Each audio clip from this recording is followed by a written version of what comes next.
Good morning, afternoon, or evening.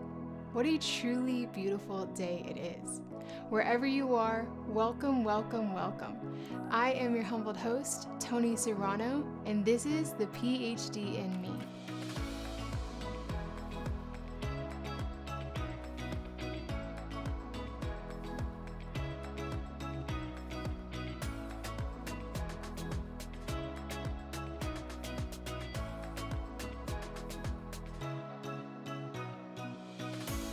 Welcome back.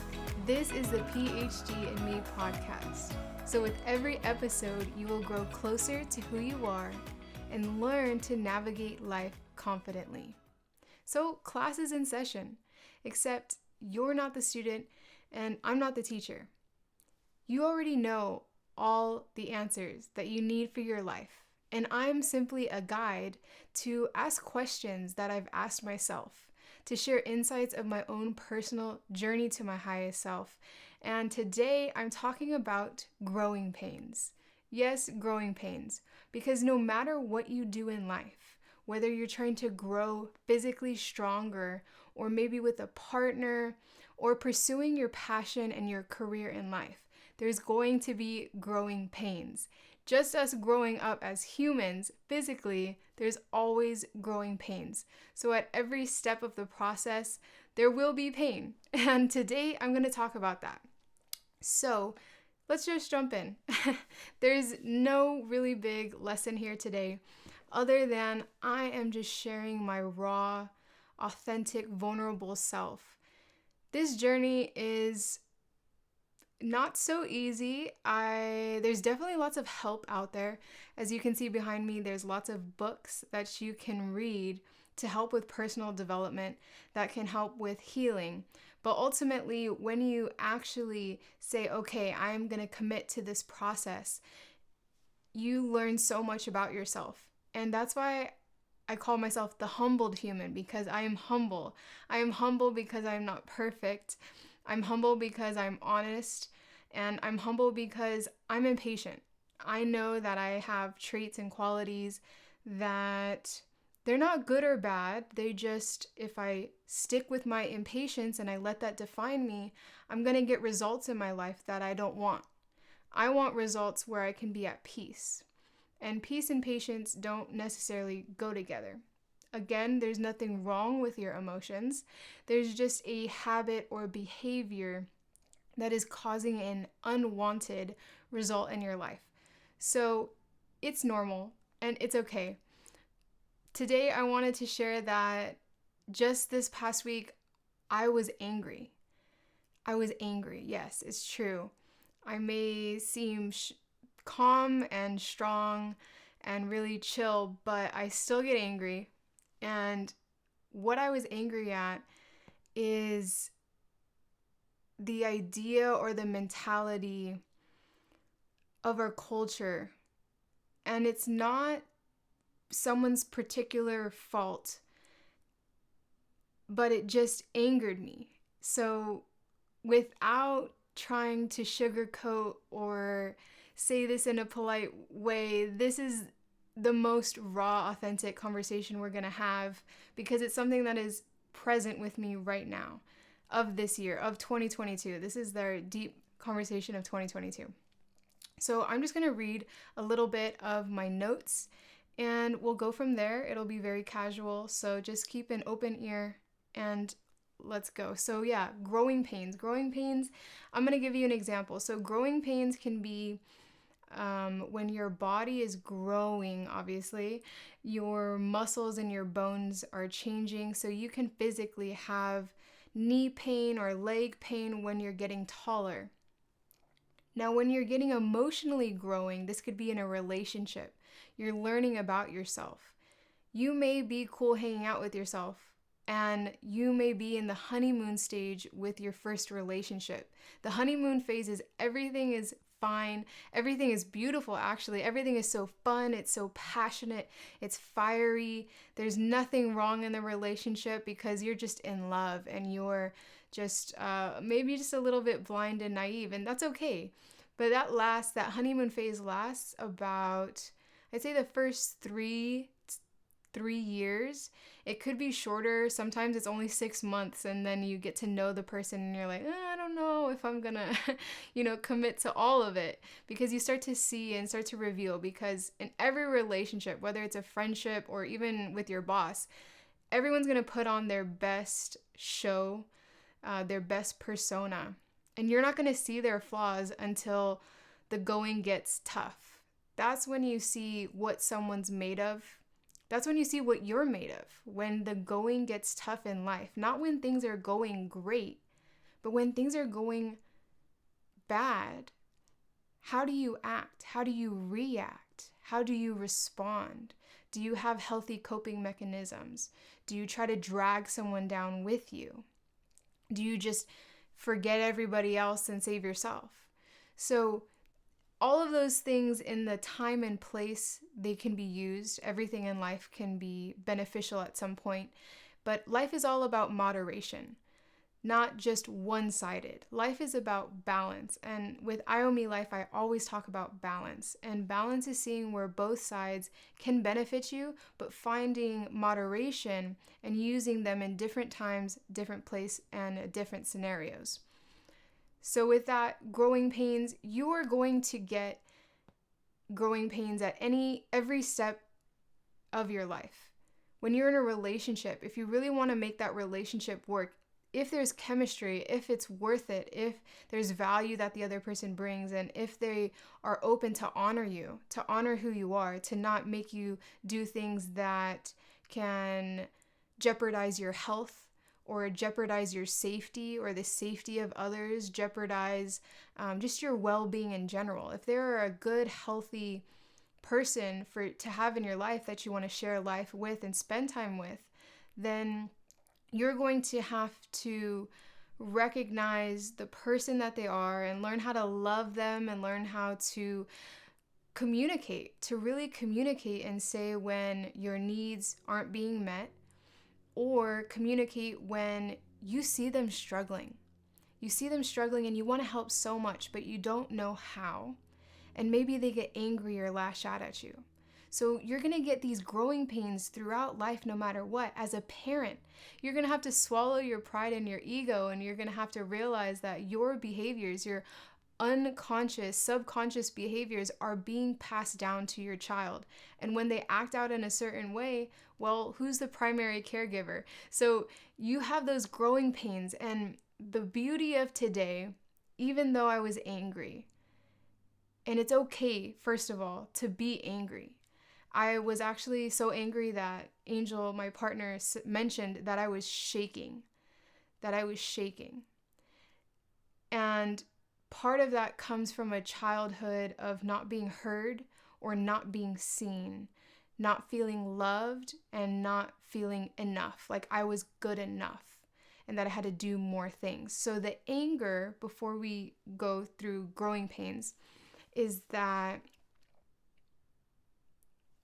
I would love for everyone to know their emotions, to know who they are as a person, to know their purpose and their reason for this life. Life can be meaningful or it could be meaningless, but choose one and commit to it and decide and remember that you have that choice. I would love everyone to know that. I would love everyone to know that even if your current environment isn't so good, that you have the power to change your environment. Now, when I was a kid, I couldn't run away. Not that I couldn't run away, but there was all these stories that scared me, and I saved up money, and sometimes I got really close to running away, but for the most part, I had to stay where I was. And then I knew at 18, I was like, look, I'm not going to jeopardize my future for this present moment. So I looked to the future and said, once I get out to college, I'm gone. I get to create my own environment. So I would love for everyone to know that unless you're 18 and under, 18 and above, you have that power to create the life that you want. You have that power to create the life that you need. It's something that you need. Something I say a need is something you really want. We say we want, XYZ to help us. And I'm going to talk a little bit about indulgence today. We say we want XYZ to help us, but really it's to soothe us for what we really want. What we really want is something we need. It's something that once we get it, we don't need these soothing distractions. Once we get what we really want, once we get like the body that we want, the finances that we want, the partnership that we want, the service and the purpose, once we get that fulfilled life, we don't need these soothing distractions anymore, right?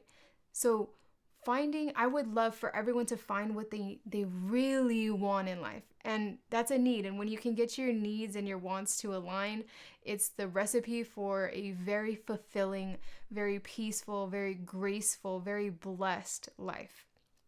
Because you can know what you want and then you can take the actions to do it. So all this to say, I am so motivated. I am so inspired. But it's deeper in that. It's like a passion. It's a purpose. I just say that it's a calling. My calling is to spread this knowledge, is to share my stories and to make this as accessible to everyone, regardless of where you are, regardless of your financial backing. You are worth this knowledge. This knowledge should be accessible to everybody. Everybody should know how to do this. And if they're going through something, at least they know what to do when they're ready. At least they know that there is another way. At least they know there's an option. And then once you realize, okay, I'm tired. I've hit my threshold of disgust. Enough is enough. I am tired of that lifestyle. I am ready to live the life that I deserve.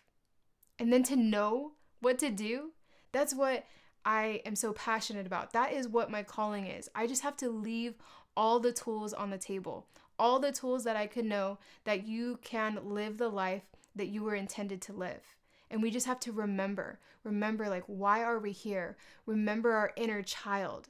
And so I get angry because there's so much trauma that happens between each other and between relationships. And I'm tired of seeing everyone that's innocent take the casualty. I'm tired of seeing the casualty of comfort. So let me explain. The casualty of comfort is I support and I love that everyone is growing, that mental health is becoming something that's not stigmatized. It's easier to talk about. I see it on social media. There's beautiful terms that I'm hearing now that I'll give you a list that I'm really happy that this is entering our vernacular, like our vocabulary, the daily words that we use. I'm so happy for it. But in the same token, there's so much access to actually change your life, and there's so many people that don't and don't seek help. Like, I guess the part that makes me angry is that, yes, I respect everyone and the journey that they're in, but then the part of me is like, hey, whoa, you have the tools and you are influencing someone. And the casualty of comfort is that because you're not taking the tools, because you're too comfortable to heal or to grow or to be your highest self or to recognize your impatience and grow from it, that the people around you are going to suffer. The people around you are going to maybe get a distorted view of reality. And if it's a kid, there's trauma there because that distorted view of reality, now what they see reality as. And you have to step in. And so I get angry because, again, there's access out there. And I'm tired of seeing the good people be harmed. I can't tell you how many people I meet that they have so much love and so much beauty within them, but I look into their eyes and they have just been hurt by so many people. They are the people who see the good in all things, that they just naturally have a good attitude, that even though stuff happens to them in life, that they don't give up and they continue to carry a playful way of life about them. And I respect that, and I see them, and I can't tell you how many people I meet like that. but I see the pain and I see the suffering. And maybe, let's say, for example, they're a member in their family, and yet they're holding that light for the whole family. And the whole family is just, mistreating them. And then they have to go away from the family, and then they're alone. And then maybe they don't believe that their community, or they don't have that stable environment to support them. They don't have anything else other than the family. Or you can take that to the friendships. That maybe they didn't even have a family and they're friends, and now they have to step out of that to preserve themselves. And they don't want to give up. So I see that hurt, I see that pain daily. And I get angry because sometimes I just wish it was faster. I wish the casualty of comfort wasn't there. If you need to go heal, you go heal, and you just don't lash out at anybody else. You just don't take it out on anybody else. And the part that's difficult for me is that if you're treating yourself horrible, how can you even think of someone else? Like, you can't even think of yourself.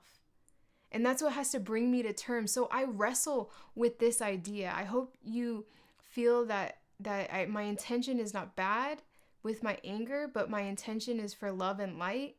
And I just wrestle with that idea, like giving people space to be themselves. And you can be yourself and, go through your journey as slow as you need to. But I'm just saying, can we stop hurting other people? Can we stop putting all the light down? Being offended and threatened by it. So I'm sharing like exactly my thoughts. And so it brings me to my knees. My calling brings me to my knees, because eventually, for me to really die peacefully, I want to know that everyone's going to be taken care of. I want to know that the next generation that comes after us is going to know what to do. Because right now, I think so many people are lost. So many people are lost. And the idea to know how to think your way out, to really let go of your ego and see the truth, see the love, like true unconditional love, and to let that be the guide.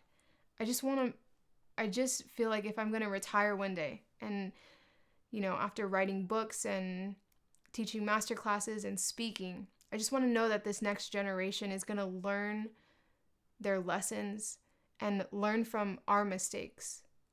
Learn from our mistakes so that we can continue this growth and this evolution in consciousness, that we can continue to love one another, and that it's not going to be, all our emotions aren't going to be muffled or silenced. That this can be conversations that we continue to have and continue to grow and continue to move forward. So, with my calling, the light won't let me quit. Anytime that I get discouraged, have doubt, worry, or fear, the light won't let me quit until that job is done. So what I have to realize after that, and I let myself sit with that, by the way. It does get consuming, I will admit, to let yourself be angry for a while, and then you process it and really figure out why you're so angry. And then you can come to a calm state and really go through your emotions. So I know that in order to get me to a place where I can continue to serve, I have to enjoy the process. I have to enjoy the process because the beauty is in the struggle. And one day I complete the task or die trying, and I look back in peace and stillness. So a song I love is called Love Yours by J. Cole. And the beauty is in the struggle. So this is the idea of I'm not doing enough. I'm not doing enough. And I'm still not good enough. And I have to that's where the anger was. Is like, oh, I want to help, but I can't. There's a limit to my help right now. where I want to be and what I'm offering right now, they're not here, right? That's the whole point of a goal, is you want to get to somewhere that you're not right now. But I'm here, like mentally and emotionally and spiritually, I'm here. I just have to like ground all my ideas. I have to ground them down, and I have to connect it to this frequency of earth, because you can think everything you want, but unless you put it into action, unless you can see it, unless you can make the unseen seen, you're going to have a more challenging time. And really, the hurdle is because we don't believe, we don't trust in society. We have to see it to believe it. If we could just feel it, if we could just close our eyes and feel the authenticity and the genuinity of people and trust them and fully trust them,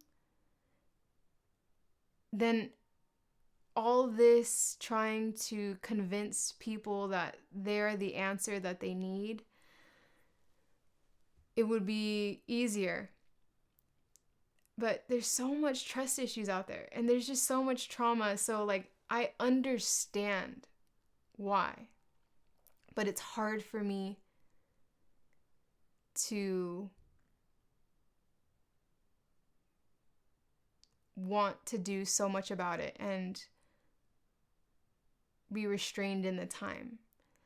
So I'm putting out content every week, but it takes time to really sink in and sit with it. And so if you do anything with this podcast, is just to sit and just to think and to feel and to be. Just that alone, that's really what you need. I've been really thinking lately that once you surrender your ego,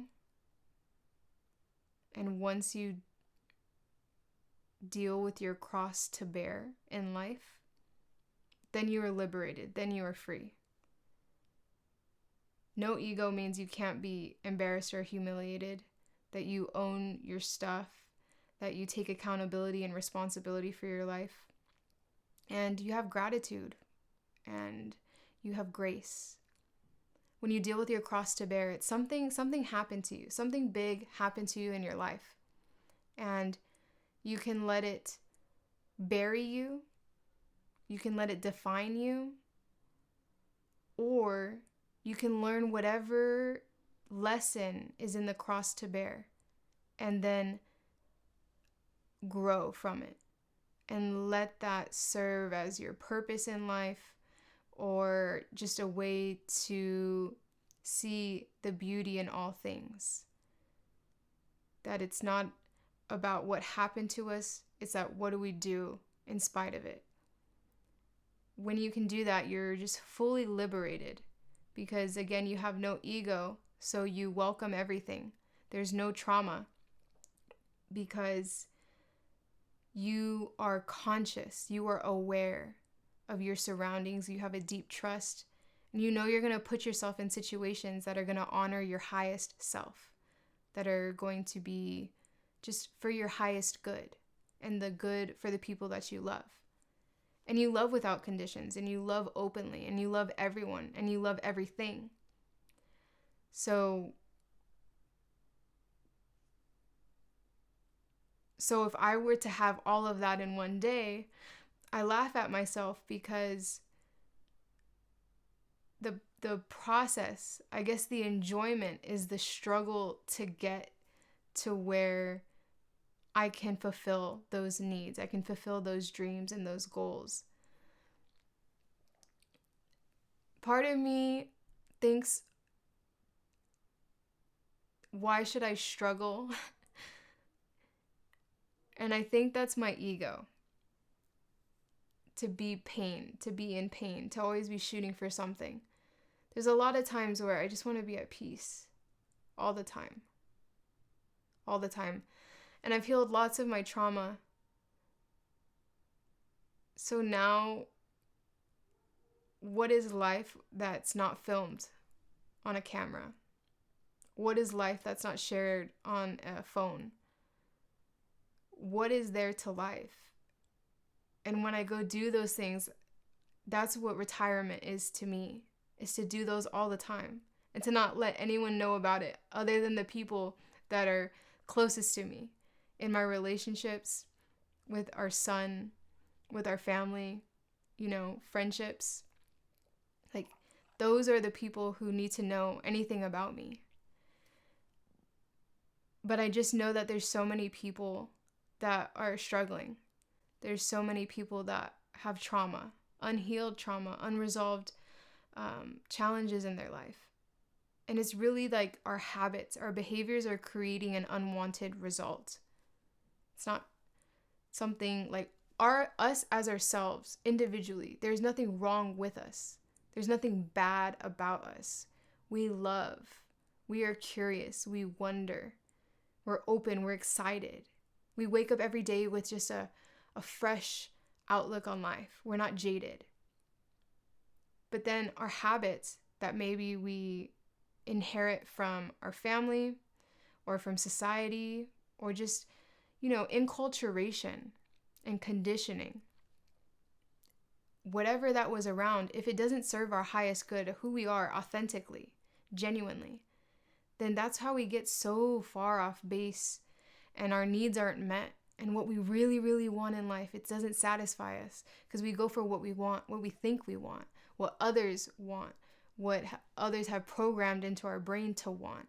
And that's not going to be satisfying. It's not going to be fulfilling. I think the real fulfillment is where I can just turn this camera off and I can just go play with our son and go play with our dogs and go be out in nature and enjoying the moment for what it is.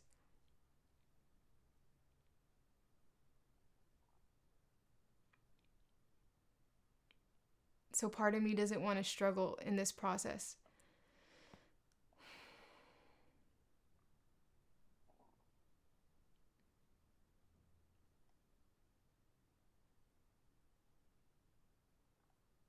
So I guess I'm angry too that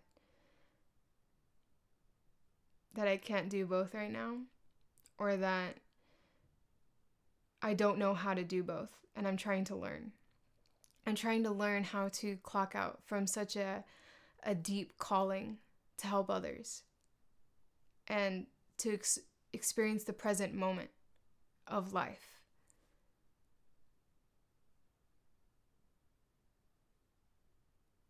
As the humbled human, I just have to laugh at myself and know that I'm in it for the long haul, that this is a life I want. This is where I feel alive. Even if I get angry, because our emotions are part of us. Our emotions are what makes us human. And not being good at something is okay. It's okay not to be good at something. It's okay for me to want to just enjoy life and let go of my calling. But then I can go maybe a few days, but then the calling is just pulling me. The light is pulling me. And my calling brings me to my knees because I know I need to be here. I know I need to do this.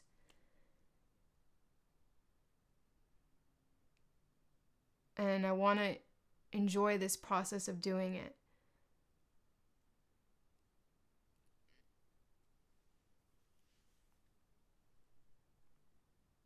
Because the idea of everyone's safe and it's all going to work out and you can have this positive outlook on life, but that's why we still have trauma. If that mindset, if that mentality worked, then we should all be peaceful. We should not be hurting each other. We should not be harming ourselves.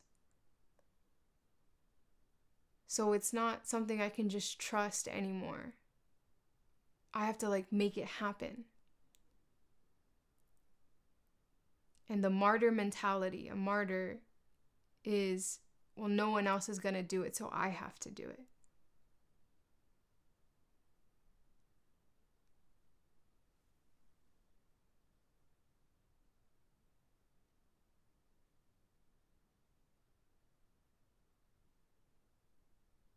And part of me is sad.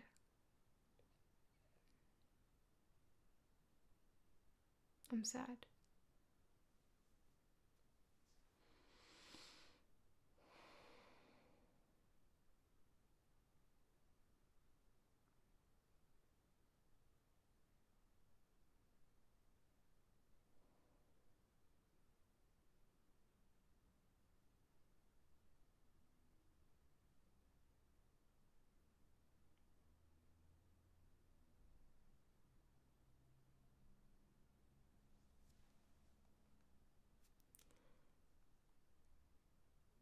Thanks for listening. I think this is something a lot of people skip.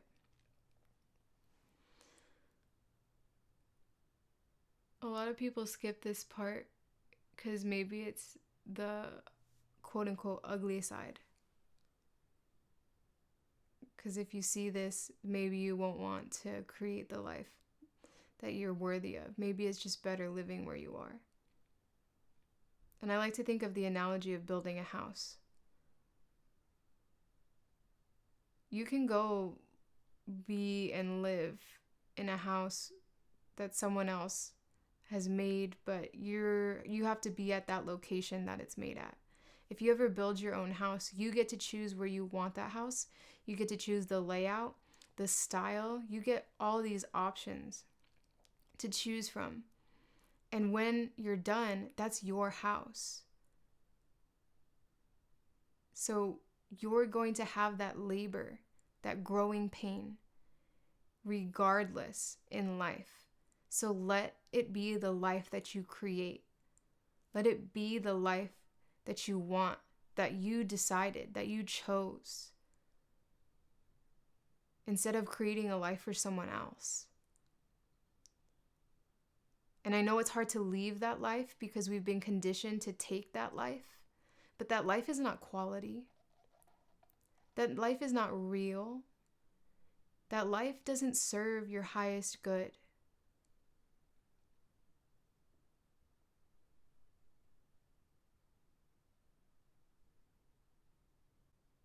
And I don't think people show this part of being sad about it. But you can grieve.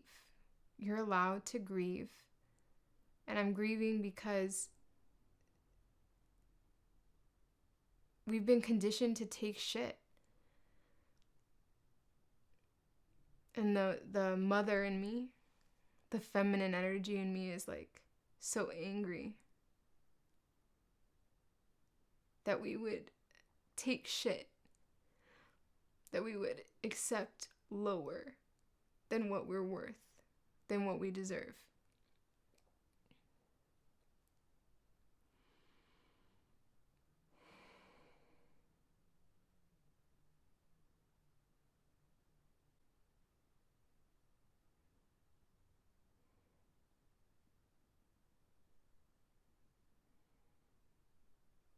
And then what you really see is after the people who get out of living like shit and they actually live the life they want, what you see is what they had to tell themselves to get out.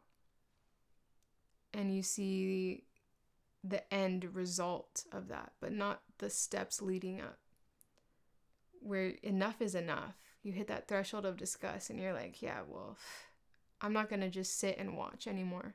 As the mother in me, as the feminine energy in me, I'm not going to sit and watch the generations continue to hurt each other, to continue to hurt themselves, and to not know that their emotions are okay, that they're optional, that you can choose to respond versus reacting, that there is a difference, that your emotions aren't say all be all, that you have your highest self, that there is something deeper, more profound within you, that is pure unconditional love and light, that there is no ego, there is no emotions.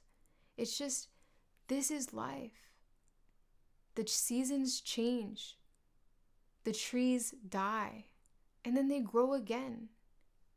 It is the part of life, and it's not to downplay or invalidate, but if you want life to be different, you just take the steps to make it different. And we don't have to complicate things. And we definitely don't have to hurt other people or put other people down or be negative or crush them or break them. No, we got to break them. So I choose this chaos that I created. I'm going to choose to love the process and enjoy the process and laugh at myself when I get deep like this, because I love people so much and I love humans. Same thing, but I just won't stand for this anymore. Like, I'm not going to be a part of this. I'm going to do something about it. I'm not going to see this trauma continue. And then I'm going to learn to just enjoy life, enjoy my life. I've worked through my trauma. I've worked through lots of my habits and behaviors, and I'm creating the life that I want. So part of me, just go enjoy that life. Go enjoy that life and be present and be in the present moment. And so come and do your work. Come and do the work that is called to you, that is your purpose, and then go enjoy the life that you created. So what's on the agenda tomorrow? They ask me a lot. They say, oh, what are you doing today or tomorrow? I say chaos, disorder, disruption. And the reason for chaos, disorder, and disruption is for peace, is for function, is for flow. That's where I want. I believe in my heart that that's where we need to be, where we really need to be. That's where we need to be. And so, again, I was just angry and frustrated with watching the casualties of comfort, the givers in the world, the lovers, the innocent, that are killed by unhealed trauma. That it's not right, and I won't stand by it another moment. You come here, you take me face on. I will heal you, and then you will carry on your life.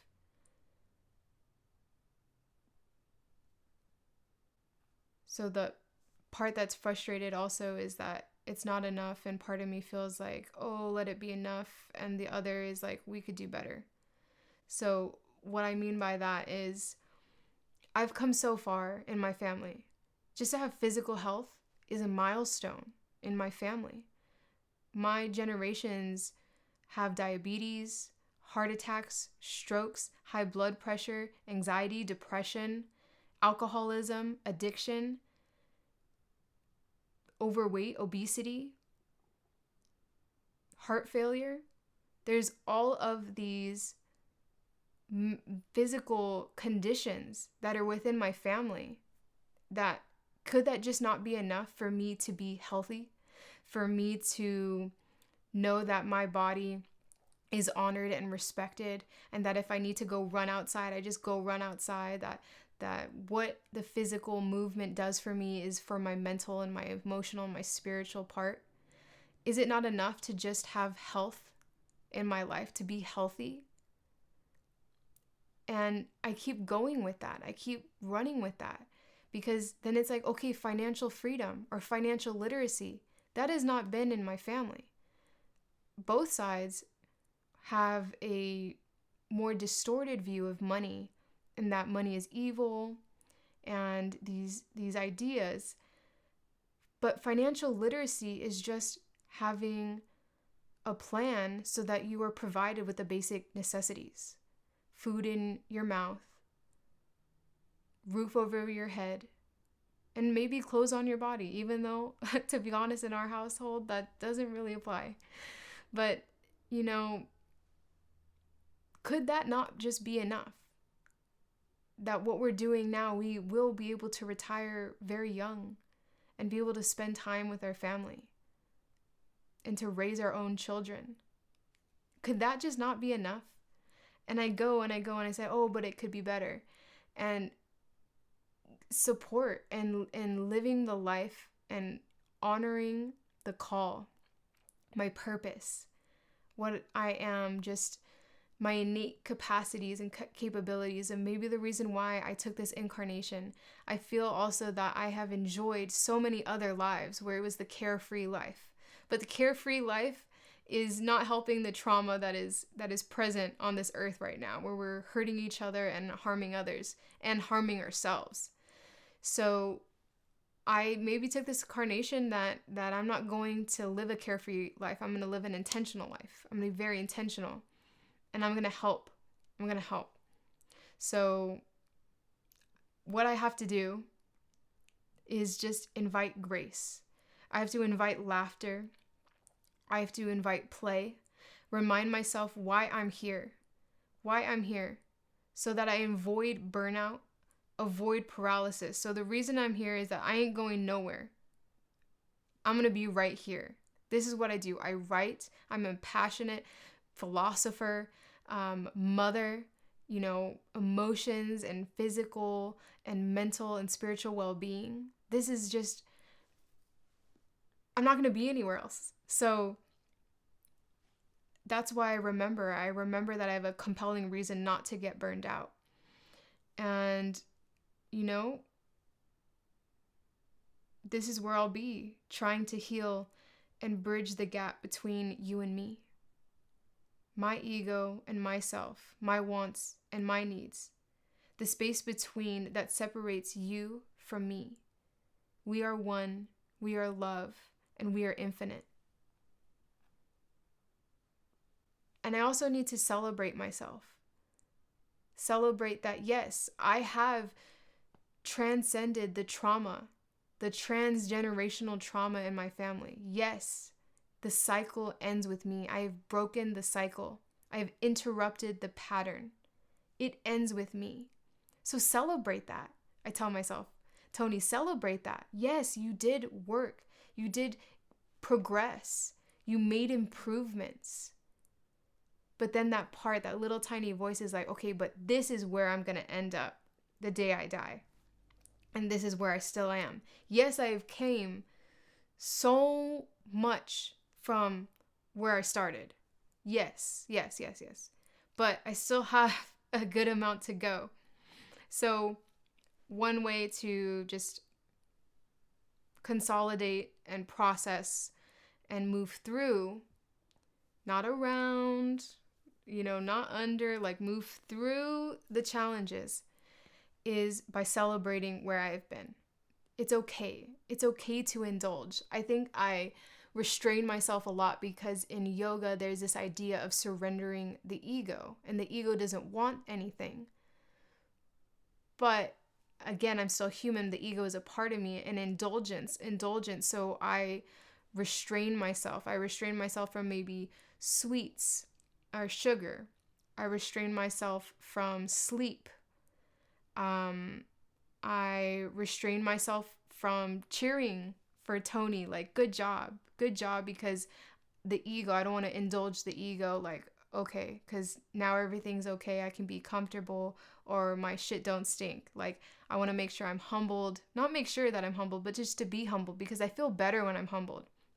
So to indulge, I have a little bit of apprehension to actually indulge and to actually enjoy life. And so celebrate myself. I have to celebrate myself. You saw me sad, but that's just a part of the day, right? That's just a moment in the time. And then it's like, okay, well, what am I going to do about it? That's the biggest thing. What am I going to do about it? You can feel it. You can feel it all day long, but what are you going to do about it? Have the pity party. But then at some point, the pity party ends, and then you take the action that you need to really get to where you want to be. So what I'm going to do, I'll celebrate the up level in production. Oh, look at that quality. That quality is so good. When I first started this season of the Ph.D. and Me podcast, it was just in a closet on the floor with a free microphone and connected to my laptop. I was not filming anything. I didn't invest in any setup. It was just whatever I had, that's what I did. So I'm going to celebrate that I now have the lighting, and I have the microphone, and I have the camera, and I'm, actually filming live, right? Live on a camera, just to get up in camera, and to be doing everything, the work that the Ph.D. in me is, everything that the humbled human is, and actually having real people reach out with whatever they're going through in life and be open and scheduling Zoom meetings and really helping them and making an impact. Big or small, I made a contribution to the vision I have towards my life. Today I made an impact. Today I made a difference.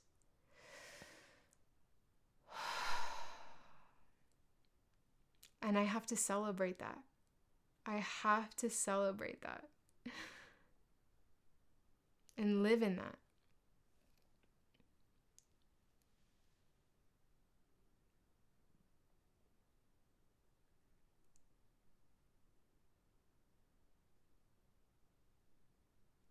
And celebrate like, ooh wee, look at you fall. Look at you fail. You're not good enough. Okay, let's be. Let's rise to the occasion. Let's be all I can be. I'm good enough. I got the message. I got the love. I got the light. I'm here to shine it on you so you remember what you're here to do. You let go of all that does not serve you. You shine. You beam. All the gifts you have to offer, you're worth it. You got this. So celebrate progress over perfection. Improvement, inch or foot, movement in the right direction. This is the right direction. The only direction. The only way is through, not around, not below, not behind, nowhere to go. The only way is through. Today, I showed up. Today, I contributed towards the vision I have for my life. But I wrestle, and it's true, and I'm honest about it. Wrestle from one perspective can look savage, can look hateful to see wrestling. From another perspective, it could look carefree. It can look playful, like maybe two dogs wrestling, if you've ever seen two dogs play. Or even kids tickling each other, just messing around with each other. They're playing, it's carefree. Wrestle can look like that as a perspective. So I get to choose what my wrestle looks like now, what I wrestle with on a maybe daily basis. So to wrap it up, you will experience growing pains no matter what you do in life. So let those pains be for a reason. Let that chaos be to create the life that you want. Every day, even a minute, even a second, even a thought, even a feeling, let that contribute to the vision that you want for your life. Today, I contributed to the vision I want for my life. Let that pain not be in vain. Let it be meaningful for a reason.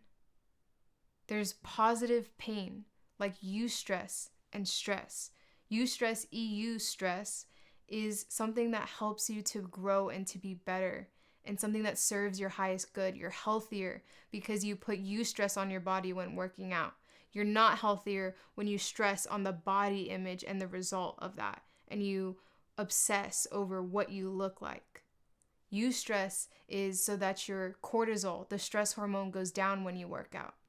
Stress is when you're insecure and you start to hate yourself because you don't look a certain way and you compare yourself unhealthy to other people. Eustress is you're sleeping better, you're in a better mood. Your body and your organs are functioning with more blood flow and more oxygen in your body. So with your growing pains, let them be the pains that you choose in your life. Pains that have a purpose and are for a reason.